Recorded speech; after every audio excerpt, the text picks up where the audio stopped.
보았습니다. 지혜로운 자 여호와신이 충만한 그런 성령에 감동된 자들로 하여금 성막이 완성되고 그 성막에 하나님의 임재하심이, 하나님의 임재의 모습이 무엇처럼?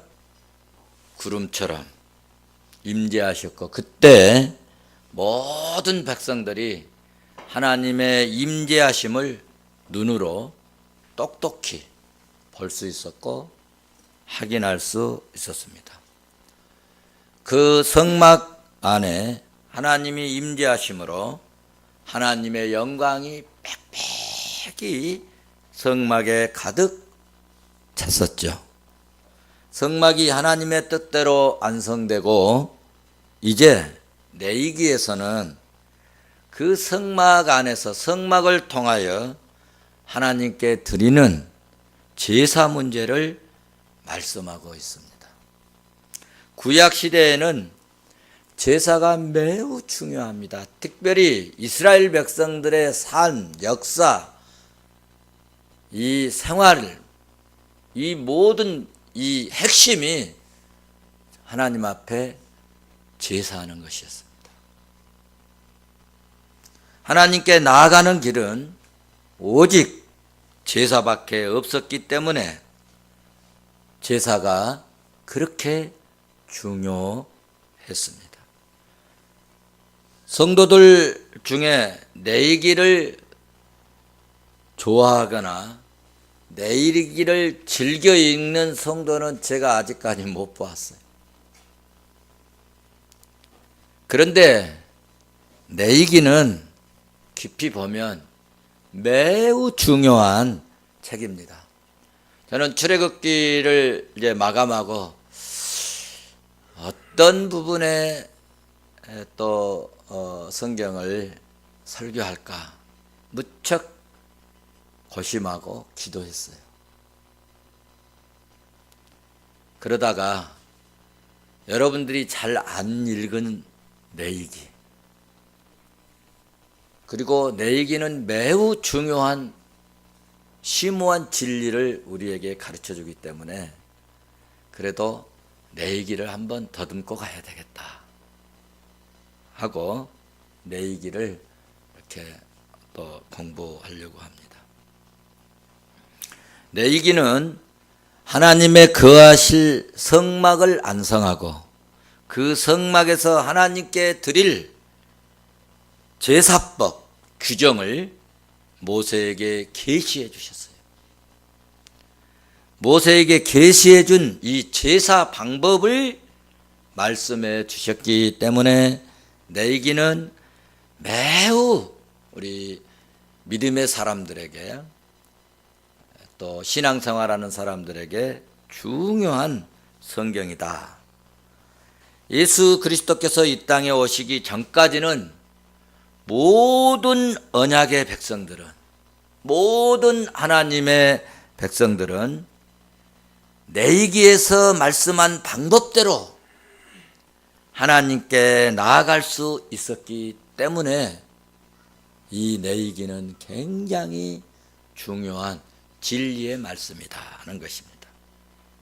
그러니까 레위기는 하나님의 백성들이 어떻게 하나님께 나아갈 수 있을 것인가, 어떻게 하나님께 나아갈 수 있을지를 알려주는 매뉴얼과 같은 그런 중요한 말씀입니다. 그러므로 레위기를 간파하면 복음의 본질을 우리가 확실히 이해할 수 있게 됩니다. 왜냐하면 레위기 내용 속에 복음의 본질이 다 담겨져 있어요. 레위기에 하나님의 특성, 하나님의 속성이 다 나타나 있고요. 레위기에 나타나는 이 제사법을 통해서 하나님은 인간을 어떻게 용서하시고, 하나님은 인간을 어떻게 구원하시고, 하나님은 인간을 어떻게 구속하실 것인가, 이 하나님의 뜻을 레위기에서 발견할 수가 있습니다. 그래서 레위기에는 5대 제사법이 나오는데 하나님께 제사하는 내용을 살펴보면 하나님의 사랑하심과 심오한 진리의 말씀을 우리가 가슴으로 느낄 수 있어서 우리가 예배할 때, 정말 우리가 예배할 때 신령과 진정으로 최고의 하나님께 최상의 예배를 드리게 될 줄로 믿습니다. 그래서 유대인들은 어릴 때부터 말을 알아듣기 시작하면 배우는 것이 있는데 그것이 성경이고, 성경 중에서도 하나님께 나아가는 방법을 알아야 되기 때문에 레위기를 맨 처음에 가르치기 시작한다는 겁니다. 유대인들의 쓴 서적을 읽어 본 적이 있는데 그때 기억을 더듬어 보면 어린 이 초등학교 때부터 레위기를 교과서처럼 가르친다는 것입니다. 그래서 유대인들은 어릴 때부터 하나님께 어떻게 나아가게 되고 하나님께 나아갈 때는 어떤 태도로 나아갈 것인가를 어릴 때부터 알아서 올바른 신앙생활을 갖게 된다. 그래서 하나님을 잘 섬겨서 하나님이 예비하신 은혜, 하나님이 예비하신 축복, 하나님이 예비하신 능력들을 힘입어서 요즘 그들이 하나님의 은혜로 세계에서 가장 뛰어난 그런 민족으로 우뚝 섰습니다. 우리도 이 아이들을 이들처럼 교육할 때 우리나라는 희한하게 그렇게 영어를 좋아하는가 모르겠어요. 영어를. 성경을 좋아해야 되는데 영어를 좋아해서 유치원 때부터 영어를 가르치려고 몸부림을 칩니다. 그런데 우리들이 정말 예수 믿는 우리 성도들은 아이들을 교육시킬 때 천지만물을 창조하신 하나님이 인간의 생사복을 주장하심을 믿고 알게 하도록, 구원은 오직 예수 그리스도를 통해서만 구원받고 천국 갈 수 있음을 확실하게 아이들에게 가르쳐 주고 교육해서 평생 동안 살아가면서 예수 잘 믿고 신앙생활 잘하는 그런 자녀들 되도록 그런 부모가 될 수 있기를 주의 이름으로 축원합니다. 이제 성경을 보면 아브라함도 빈손지고 고향을 떠났지만 하나님께서 하나님만 섬기고 하나님만 바라보고 하나님 말씀을 쫓아갔을 때 마침내 믿음의 조상이 되게 하셨습니다.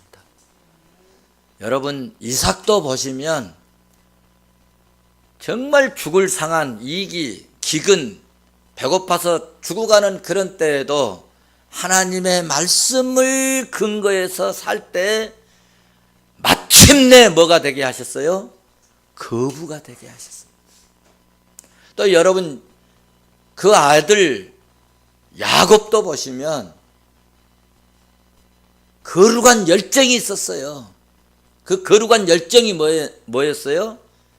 하나님 앞에서 장자로 축복을 받고 싶다. 물론 차자지만은 정말 믿음의 장자로, 영적인 장자로 자기는 정말 은혜를 받기를 간절한 그런 그 뜨거운 거룩한 열정 때문에 하나님이 야곱에게 12지파의 아버지가 되게 하십니다.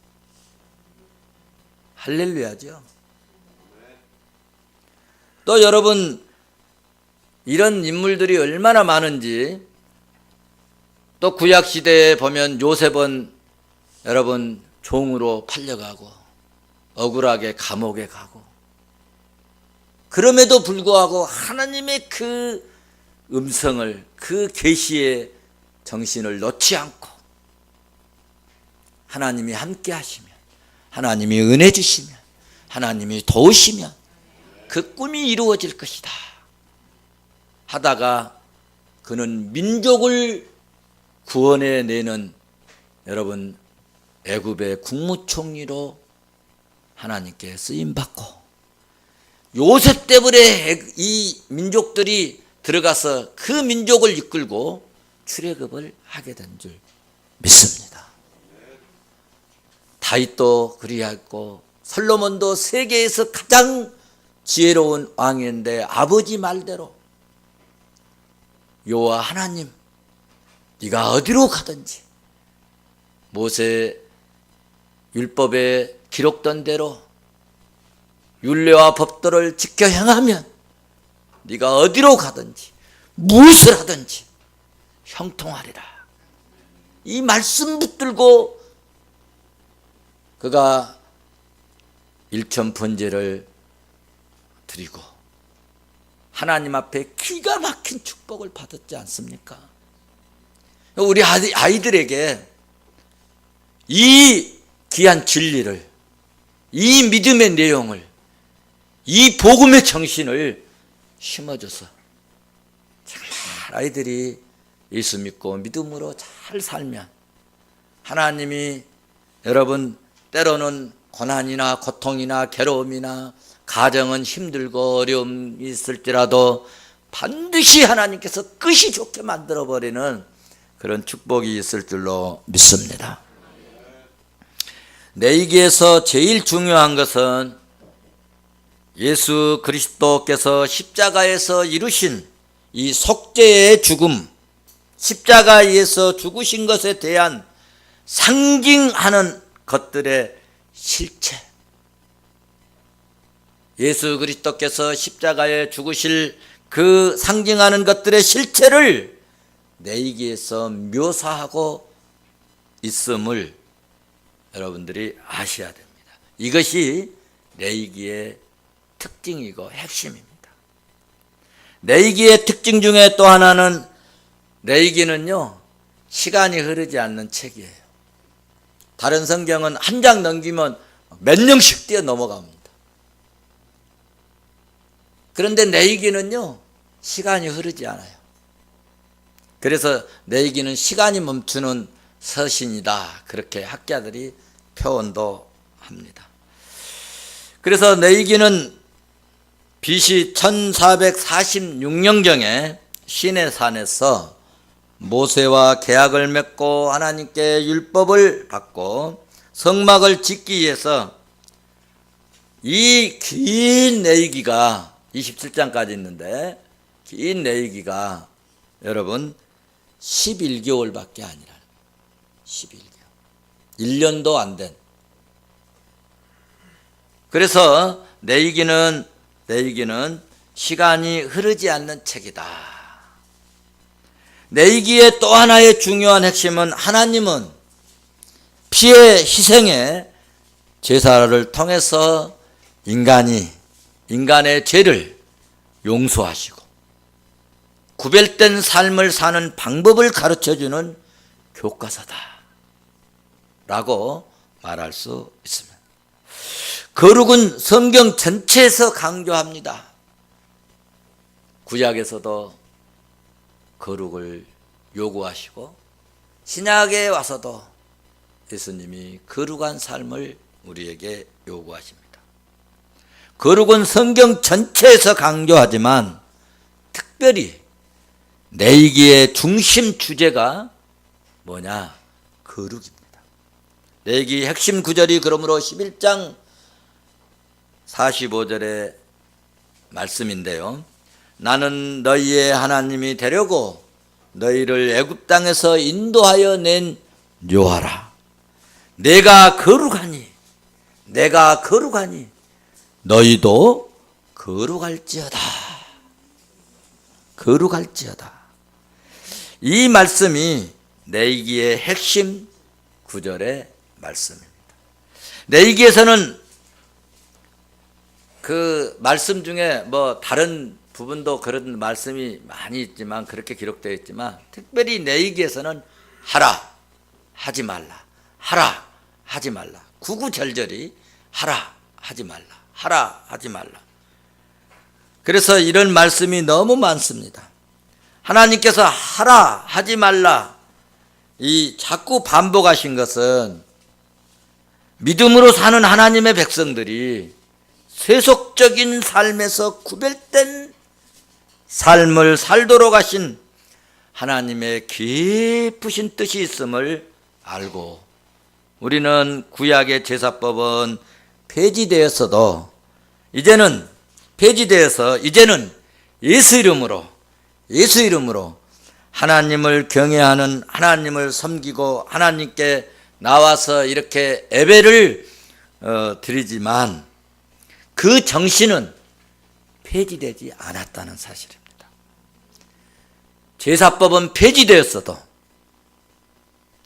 하나님의 우리에게 향하신 이 정신은 변함이 없음을 알아야 합니다. 즉 제사법은 폐지되었지만 그 도덕법, 그 정신은 결코 변함이 없다는 사실을 꼭 기억할 수 있기를 바랍니다. 예를 들자면 구약의 제사를 지낼 때 짐승을 잡아서 각을 뜬다. 그러면 우리는 그것을 지금 하지 않습니다. 이 각을 뜬다 라고 하는 이런 대목에서 내 몸 전체가 부서진다는 정신으로, 또 내장을 다 제사 지낼 때 긁어내라고 그랬지 않습니까? 이것은 내 마음과 내 뜻을 다해서, 정성을 다해서 하나님을 섬긴다 하는 그런 정신을 가지라는 것입니다. 그리고 불에 태운다 하는 것은 정말 내가 주를 위해서, 예수를 위해서, 복음을 위해서, 하나님 나라를 위해서 내 생명 전체를 드려버리겠다, 이런 정신을 가지라는 것입니다. 자, 이제 오늘 본문에서 하나님께서 모세를 부르셨습니다. 인간은 타락한 이대로 하나님을 찾을 수 없었기 때문에 하나님께 나아가는 방법을 그들은 또 하나님 백성들은 알지도 못했습니다. 그래서 하나님께서는 하나님의 백성들이 하나님께 나아갈 수 있는 방법으로 제사 제도를 주신 것입니다. 이 제사 제도는 인간의 마음대로 만든 것이 아니라 하나님이 절대 주권적으로, 무엇으로요? 하나님의 절대 주권으로, 절대적인 주권적인 방법으로 인간에게 일방적으로 명령하시고 인간에게 전달된 것이었습니다. 그러니까 제사할 때는 자기 생각이나 자기의 어떤 편함이나 자기의 어떤 마음대로 하지 말라는 것이고, 그렇게 하면 하나님께서는 가만두지 않았습니다. 구약의 웃사 같은 경우도 법궤를 옮길 때 법궤는 반드시 사람들이 메고 옮기라고 그랬어요. 그런데 편하게 뭘로 옮겼죠? 소를 앞에 끌게 하고 좀 잔머리 쓴 거죠. 그러니까 하나님께서 그 소를 막 펄딱펄딱 뛰게 만들어서 법궤가 쓰러질 때 웃사가 그것을 붙들려다가 붙드는 순간에 하나님의 의도와 하나님의 뜻과 충돌된 겁니다. 그럴 때 그 자리에서 즉사해서 죽었습니다. 그러니까 하나님의 이 제사법, 하나님 앞에 나가는 방법은 인간의 잔머리를 깨를 써가지고 요령 부려가지고 이렇게 하면 안 된다는 거예요. 그러니까 우리가 예배 나올 때도요, 이 시간쯤 가면은 찬양 부르고 이제 목사님 설교 들어가겠다, 요렇게 그 요령 부려갖고 오는 사람들도 있거든요. 그런 머리 쓰지 말고 내가 좀 일찍 가서 하나님 앞에 준비하고 예배 드려야 되겠다. 할렐루야. 또 예물을 드리는 것도 제가 우리 김기한 집사님 장로님께 지난주에 물었어요. 작년 1월부터 3월까지 감사헌금이 얼마나 나왔는가, 그리고 금년에는 얼마나 나왔는가. 금년에는 우리가 하지 않았던 주일헌금을 시작해서 감사헌금 드릴 것을 주일헌금으로 했는가 했더니 상당히 내 생각이 맞았더라고요. 여러분, 신앙생활을요 잔머리로 요령 피워갖고 하지 말라는 겁니다. 여러분 명심하시길 바랍니다. 신앙은 하나님의 뜻을 따라, 주님의 기쁘신 그 뜻을 따라 하는 것이 복이 될 줄로 믿습니다.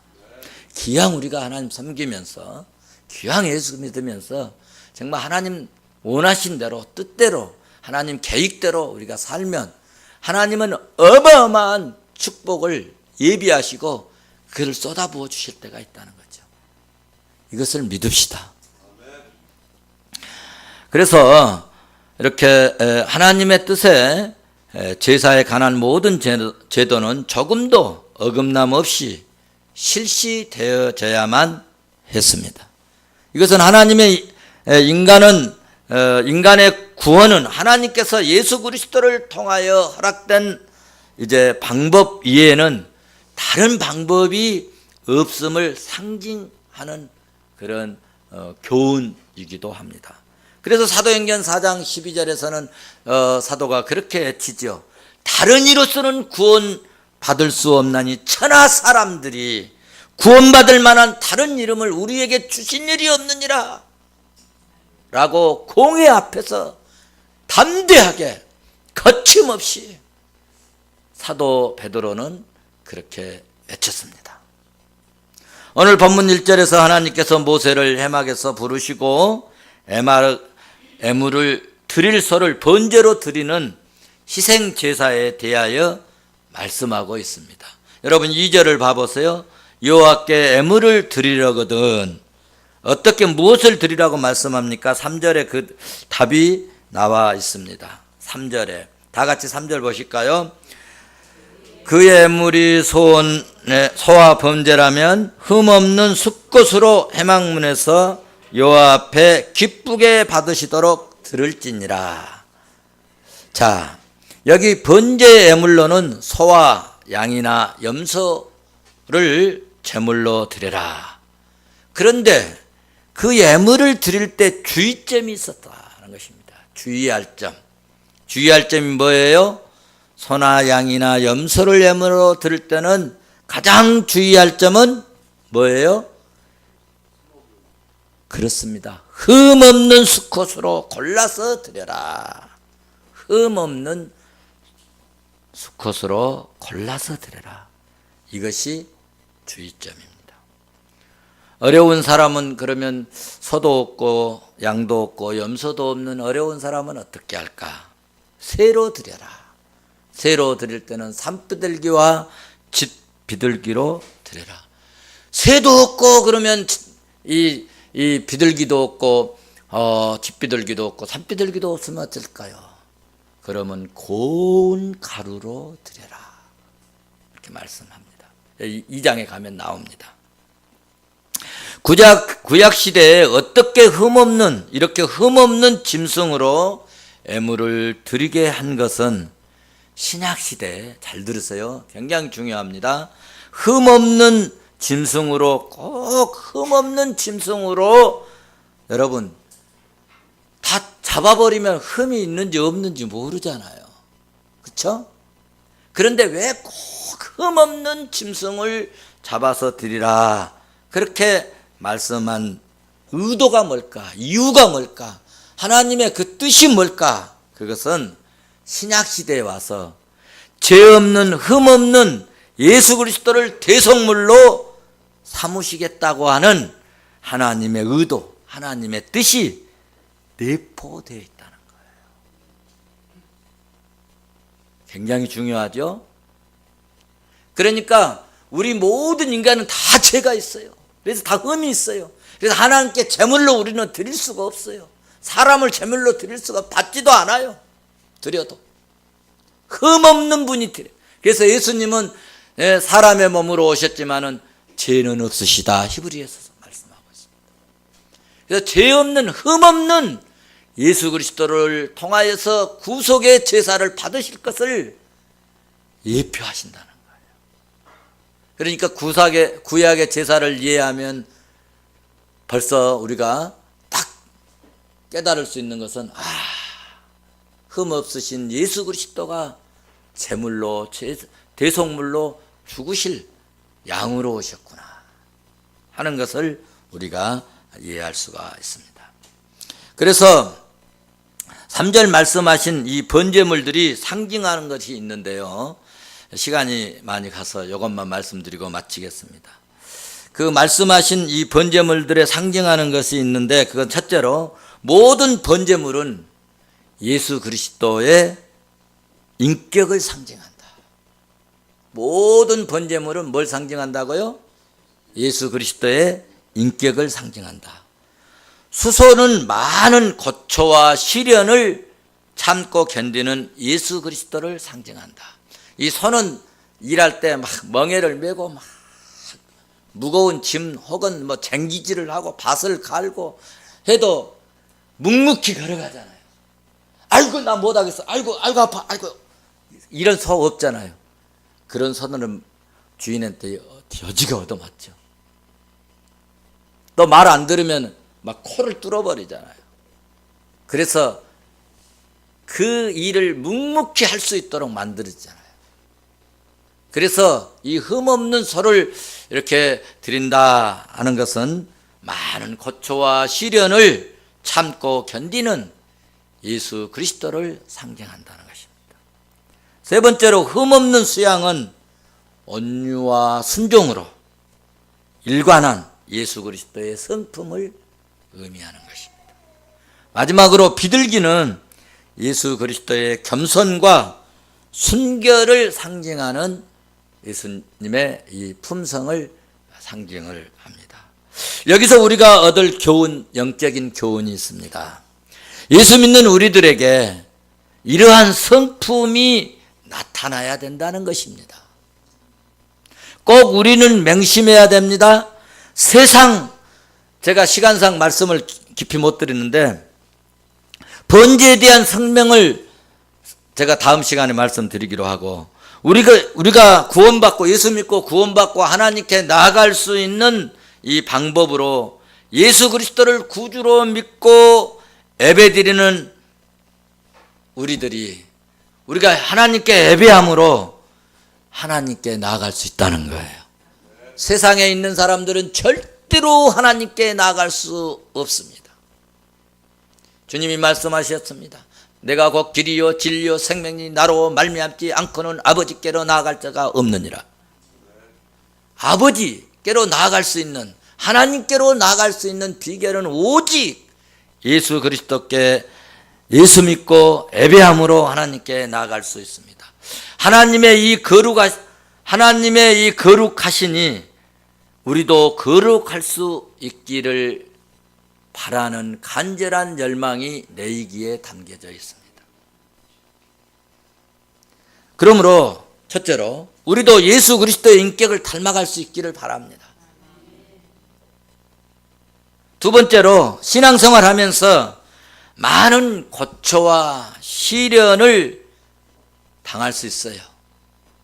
사역하다 보면, 일하다 보면, 여전도 회장하다 보면, 남전도 회장하다 보면, 또 찬양대 지휘를 하다 보면, 또 장로님이나 또 이렇게 목회를 이렇게 하다 보면은요, 생각지도 못한 어려움들, 시련들이 있어요. 요즘에는 좀 덜 그러는데, 옛날에 찬양대 반주자가 막 조금 마음에 안 들면 휙 가버리고 막 그래가지고 교회가 뒤집혀지고 그런 경우들이 참 많았어요. 요즘에는 그래도 반주자들이 웬만하면 교회에 막 있으니까. 그런데 우리 유진이도 반주를 이렇게 끊임없이 전문가가 아니지만 열심히 하려고 하니까 하나님이 큰 은혜와 복을 주시리라 믿습니다. 주님이 인생의 반주자가 되어 주실 줄로 믿습니다. 이렇게 많은 고초와 시련을 여러분, 이 목회자가 이렇게 볼 때는 여러분들이 굉장히 막 그 존경만 받고 뭐 이렇게 하는 것 같지만 어떤 때는요, 여러분들이 예상하지 못한, 상상하지 못한, 생각지 못한 그런 고초가 있어요. 그런 괴로움이 있어요. 그렇다고 세상 말로 더러워서 못 해먹겠다고 차라리 내 직장 다녀버리겠다고 그렇다고 나가면 되겠어요? 안 되잖아요. 그걸 견디라는 거예요. 그걸 인내하라는 거예요. 그걸 참으라는 거예요. 참고 견디는, 그래서 마침내 예수님처럼 승리하는 저와 여러분 될 수 있기를 주의 이름으로 축원합니다. 세 번째로는 옛습관을 죽이고 온유하고 순종할 수 있기를 바란다는 의미를 여러분들이 이해하셔야 되고, 마지막으로 주님처럼 겸손과 순결한 성도가 되어서, 우리 에레미야서에서 이렇게 새벽 시간에 보는데 하나님께서는 어쩔 때 얼굴을 다 우리에게 비치세요. 악한 자에게 하나님의 얼굴이 나타날 때 있고 믿는 자에게 얼굴이 나타날 때 있어요. 악한 자에게 나타날 때는 반드시 재앙이 임하고, 믿는 자에게 하나님의 얼굴이 나타날 때는 엄청난 축복이 나타납니다. 오늘 다 믿는 자들 아닙니까? 우리에게 하나님의 얼굴이 나타나고, 그래서 그 주님이 우리에게 말로 다 할 수 없는 은혜 주시고 예비 대신 축복 주시고, 정말 하나님이 우리가 상상할 수 없는 은혜와 복을 쏟아부어 주시는 그런 놀라운 하나님의 축복을 받아 누리는 주님의 기쁨이 되는 복된 종들이 될 수 있기를 주의 이름으로 축원합니다. 축원합니다.